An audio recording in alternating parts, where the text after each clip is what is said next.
स्वामींचे हे 3 गुरुवार करून बघा.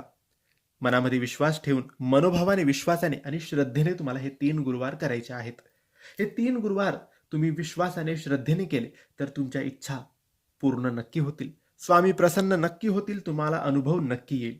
मित्रांनो, फक्त 3 गुरुवार आणि तुमची प्रत्येक इच्छा पूर्ण होणारच. स्वामी समर्थांच्या कृपेने जीवनात चमत्कार घडतात.